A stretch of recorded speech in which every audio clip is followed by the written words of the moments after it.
Rukunda Michel Makanika, mukubaha umubyeyi wanje General Rukunda Makanika, ladies and gentlemen, bagabo namwe bagore, leaders, elders, bayobozi batware, apostles, bishops, apotre ndetse n'ababishop, pastors, evangelists, abapasteri n'abavugabutumwa, intercessors, abinginzi and all leaders, ndetse n'abandi bayobozi bose, ministers, ndetse n'abavugabutumwa and other officials. n'abandi bayobozi. I greet you Ndabaramukije in the name of our Lord Jesus Christ. n'izina ry'Umwami wacu Yesu Kristo. Today, Uyu munsi I stand before you mpagaze imbere yanyu with a heavy heart, n'umutima wuzuye ubwuzu, but also with deep pride. ndetse n'agahinda kenshi, n'umutima wuzuye ishema, With a deep pride. n'umutima wuzuye ishema. When I say I Nivuga ngo nje, don't say only me, ntabwo ndimo nivuga nje nyine ubwaje, but also the children that He left us with. ndetse n'abana bose yadusiganye. I have sisters and brothers, Mfite bashiki banje na barumuna banje, and many of you, namwe muri mwese, all Banyamulenge abanyamurenge muri rusange, community, umuryango w'abanyamurenge, you are our people. muri abantu bacu. Our father was your father. Data yari umubyeyi wanyu, He was not only what you thought he was, ntabwo yari uwo gusa mutekereza ko yari we, but a leader, ariko yari umuyobozi, a hero, intwari, who decided to give everything of his wahisemo gutanga ibintu bye byose up to the last drop of his blood kugeza ku gitonyanga cya nyuma cy'amaraso ye, for the Banyamulenge community kubw'abanyamurenge, kubw'umuryango w'abanyamurenge, and all people in the world. ndetse n'abandi bantu ku The isi. reason why I say all the people in the world, Mpamvu mvuga abantu bose ku isi, it's because we have the Bahema dufite abahema who are in hospitals with high pressure bari mu bitaro bafite tansiyo iri hejuru because of his sleeping. kubera gusinzira kwe. So the Banyamulenge who are around and those who are not around here, Abanyamurenge bari hano ndetse namwe batari hano, you are the one to comfort the world, ni mwebwe muri buhumuriza abantu bose, because he was not only of our community ntabwo yari ubwoko bwacu gusa, but the whole world. ahubwo yari afite abantu benshi ku isi. Thank you so much. Murakoze cyane. Ngiye gushimira abantu mwese bari hano mu nzego zose, cyane cyane mpumuriza abanyamurenge bose ku isi yose, kandi n'umuryango w'Agasinzira ku isi yose, umuryango wa Kivunanka ku isi yose, umuryango wa Rutubuka ku isi yose, n'umuryango wa Rukunda mu by'umwihariko. Muhumure, reka mubwire akantu kamwe. Kuva data aruhutse, uku mwamumbona, hari n'abandi nzi hano, nta risoze na rimwe rirava mu jisho yanje ngo rimanuke rigere n'ahangaha. Kubera iki?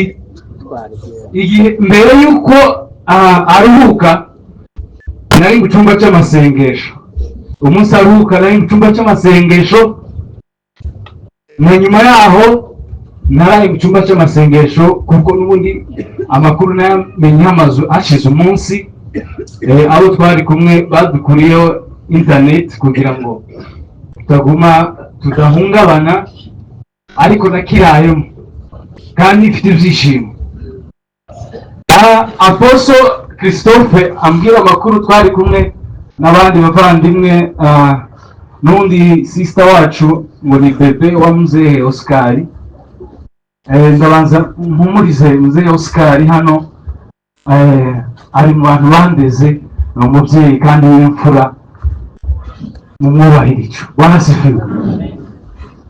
Ikindi ntaribagirwa, ndaje mpomereza aho nari ngeze, ariko ntaribagirwa, data agiye kugenda yaraduhamagaye aratubwira ibibazo biri iwacu, aravuga kandi ko Imana yamuhamagariye ubwoko, aravuga ngo ntumutangare, ejo mwumvishe ko navuye muri leta. Twari kumwe na oncle Remesha mbaye kuvuga mu izina abana be bose ndabaza amazina ariko no kugira ngo abatabazi bamenye. Aratubwira ngo uyu mubyeyi mbasigiye, aramubwira nawe ngo ngaba abana ngusigiye.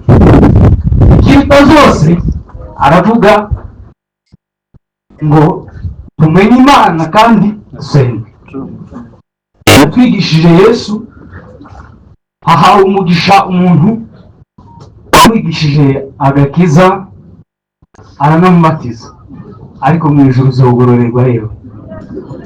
Hahiriwe umubyeyi wamuzaye, hahiriwe Mariya wabyaye Yesu na nyina wa Mose wabyaye Mose, hahiriwe Sada wabyaye Makanika, hahiriwe bashiki ba Mose, hahiriwe n'abarumuna biwe n'abo bavukana n'abo bamushenge bose n'abavandimwe biwe, ariko bufite umugisha yemwe.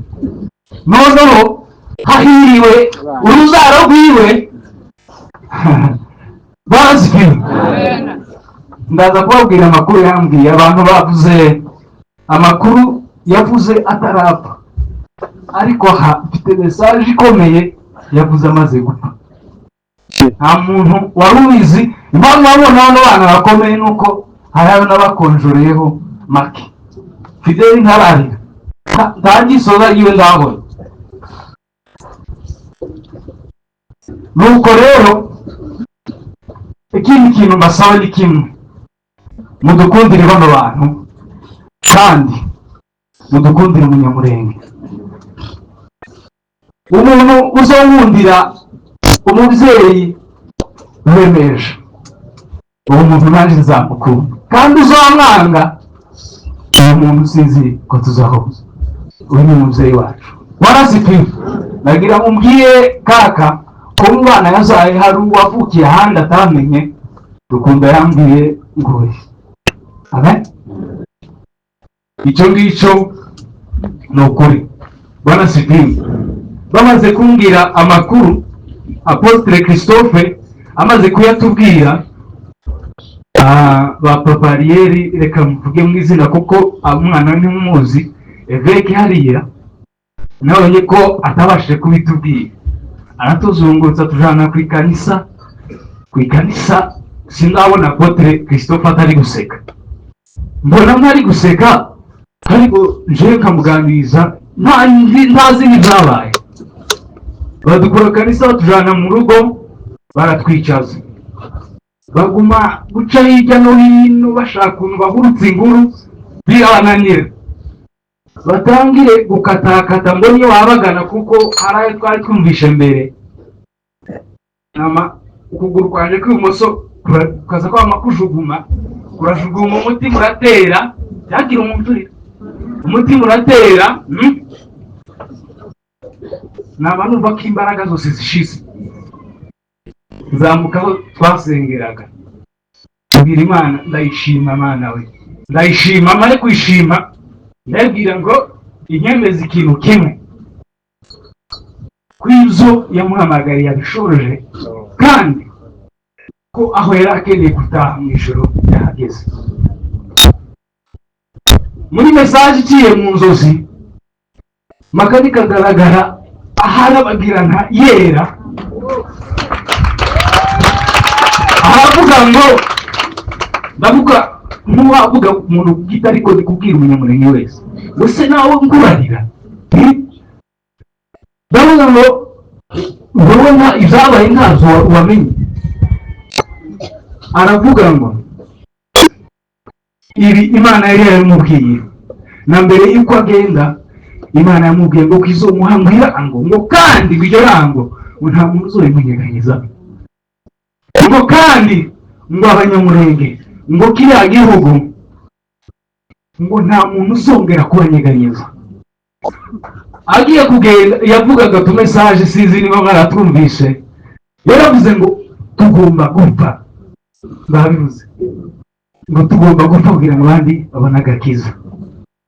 Buriya nariko nabitekereje, ntekereza ngo ati ku munsi hari umuntu ari kureba mu ijuru akavuga ati yewe ko wari kunkopa ibintu byose ibintu byose ko wari kwigeza nkaho uri kunkopera Muramba yavuga cyane turacyatarama abari bari hano turi mu gitaramo ntabwo turi mu kiriyo yarutse kandi ari muri mwebwe